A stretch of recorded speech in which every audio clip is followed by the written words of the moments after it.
ऐसे में जब यूनिफॉर्म सिविल कोड की बात आती है, जब तक इसका ड्राफ्ट सामने नहीं आता, ये लॉ कमीशन की पहली जिम्मेदारी बनती है कि भाई इसका ड्राफ्ट तो दें।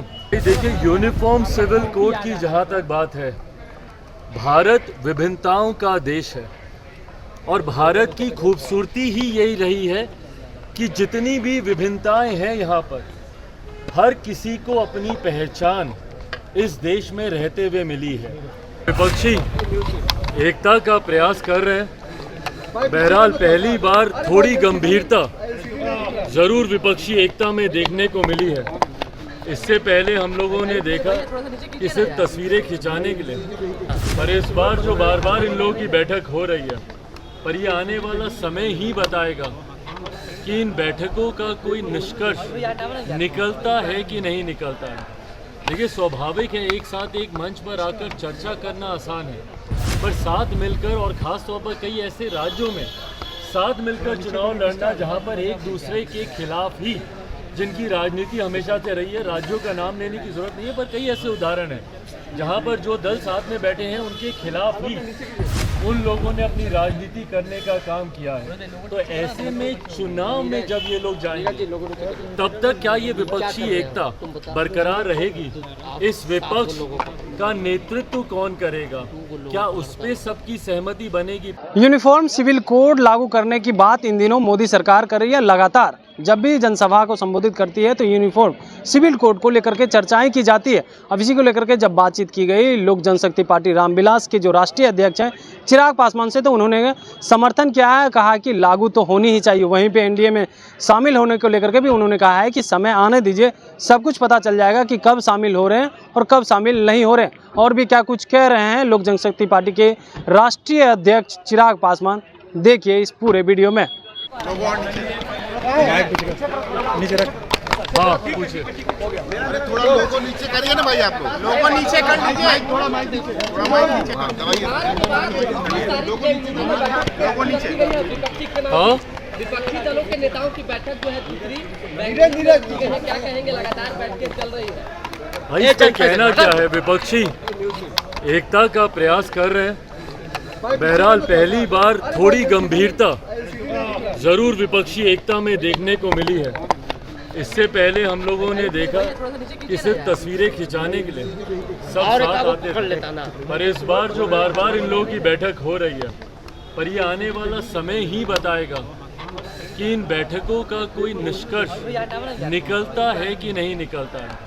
देखिए, स्वाभाविक है एक साथ एक मंच पर आकर चर्चा करना आसान है, पर साथ मिलकर और ख़ास तौर पर कई ऐसे राज्यों में साथ मिलकर चुनाव लड़ना जहां पर एक दूसरे के खिलाफ ही, जिनकी राजनीति हमेशा से रही है, राज्यों का नाम लेने की ज़रूरत नहीं है, पर कई ऐसे उदाहरण हैं जहां पर जो दल साथ में बैठे हैं उनके खिलाफ ही उन लोगों ने अपनी राजनीति करने का काम किया है। तो ऐसे में चुनाव में जब ये लोग जाएंगे, तब तक क्या ये विपक्षी एकता बरकरार रहेगी?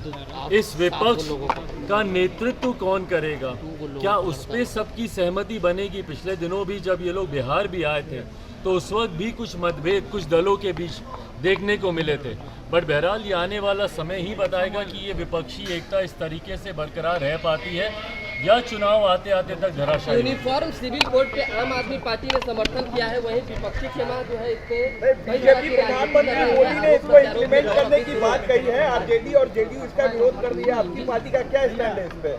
भाई देखिए, यूनिफॉर्म सिविल कोड की जहाँ तक बात है, भारत विभिन्नताओं का देश है और भारत की खूबसूरती ही यही रही है कि जितनी भी विभिन्नताएं हैं यहाँ पर, हर किसी को अपनी पहचान इस देश में रहते हुए मिली है। ऐसे में जब यूनिफॉर्म सिविल कोड की बात आती है, जब तक इसका ड्राफ्ट सामने नहीं आता, ये लॉ कमीशन की पहली जिम्मेदारी बनती है कि भाई इसका ड्राफ्ट तो दें। जहाँ पर अलग अलग धर्म हैं, अलग अलग समुदाय हैं, अलग अलग नियम कायदे कानून परंपराएं हैं। आप एक ही धर्म में देखिएगा तो कई अलग अलग क्षेत्रों में जाके परंपराएं बदलती हैं और वो उन परंपराओं को मानते हैं। अगर आप हिंदू मैरिज एक्ट को ही ले लें तो आप ऊपर नॉर्थ में अलग हैं, डाउन साउथ जाते जाते तक नॉर्थ में उसके नियम कायदे कानून अलग हैं, रिश्तेदार जनरेशन्स में आप नहीं कर सकते, डाउन साउथ जाते जाते अपने अंकल के साथ आप शादी ब्याह कर सकते। तो कई ऐसे नियम कायदे कानून हैं। आप ईस्ट में जाएंगे, ईस्ट की परंपराएं और हैं, साउथ की और है, नॉर्थ की और है। तो ऐसे में जब यूनिफॉर्म सिविल कोड की बात आती है तो वो क्या ड्राफ्ट है, जब तक लॉ कमीशन उस ड्राफ्ट को आपके सामने नहीं रखता, मुझे नहीं लगता कि इस पर किसी का भी कोई भी टिप्पणी करना उचित है। एक बार वो ड्राफ्ट आएगा, उस ड्राफ्ट को मैं, मेरी पार्टी पूरी गंभीरता से हम लोग उसका अध्ययन करेंगे और उसके बाद ही उस पर अपनी टिप्पणी देना उचित है। जिस तरह से एनडीए की तरफ चले गए, अब तक आपका स्टैंड क्लियर नहीं हो पाया है। अरे प्रभु, ये कोई चर्चा का विषय थोड़ी है कि मैं किसके साथ जा रहा हूँ नहीं जा रहा हूँ। मैंने बार बार इस बात को कहा, सही समय आने पर, आज चुनाव तो नहीं है ना भाई, ना ही कल चुनाव आ रहे हैं, ना ही कोई चुनाव की अधिसूचना अभी आई है। अभी समय है और मैं निरंतरता में एक ही बात को मैं कहता रहा हूँ कि जब चुनाव सामने आएंगे, गठबंधन किसके साथ होगा, यकीनन लोक जनशक्ति पार्टी रामविलास अगला चुनाव गठबंधन के तहत लड़ेगी, पर वो किसके साथ गठबंधन होगा वो सही समय आने पर ही फैसला लिया जाएगा।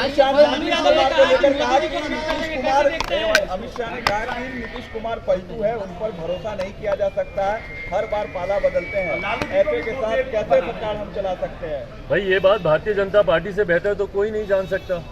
कितनी बार नीतीश कुमार जी ने उन्हें धोखा देने का काम किया है। तो ऐसे में जब आदरणीय केंद्रीय गृह मंत्री अमित शाह जी ने इन बातों को रखा है तो वो सही बोल रहे हैं इस बात को लेकर। नीतीश कुमार जी ने ना सिर्फ भारतीय जनता पार्टी को बल्कि हर उस गठबंधन को और अपने ही हर उस नेता को धोखा देने का काम किया जिनका साथ लेकर इन्होंने आगे बढ़ने का प्रयास किया। भाई दूसरे दल तो दूर की बात है, जिन्होंने अपने नेताओं को नहीं छोड़ा हो। कोई भूल सकता है इन्होंने जौहर साहब के साथ क्या किया, या दिग्विजय बाबू के साथ क्या किया, या शरद यादव जी के साथ क्या किया, या इनकी अपनी पार्टी के नेता आरसीपी जी जो आज इनसे अलग हुए हैं, उनको किस तरीके से इन्होंने प्रताड़ित करने का काम किया। समय समय पर अपने स्वार्थ के लिए, गठबंधन को बदलने के लिए जिस नेता ने घटक दलों को धोखा देने का काम किया, तो ऐसे में उनको आईना ही दिखा रहे हैं मौजूदा गृह मंत्री जी। एक सवाल है, चिराग जी कहा जा रहा है एनडीए की तरफ से ये चीजें चर्चा चल रही है कि चिराग पासवान चाह रहे हैं कि हाजीपुर सहित 6 लोकसभा सीट मिले, उसके बाद ही कुछ डिसीजन लेंगे, ऐसा कुछ है क्या? भाई हाजीपुर सीट पर तो कोई चर्चा की गुंजाइश ही नहीं है ना।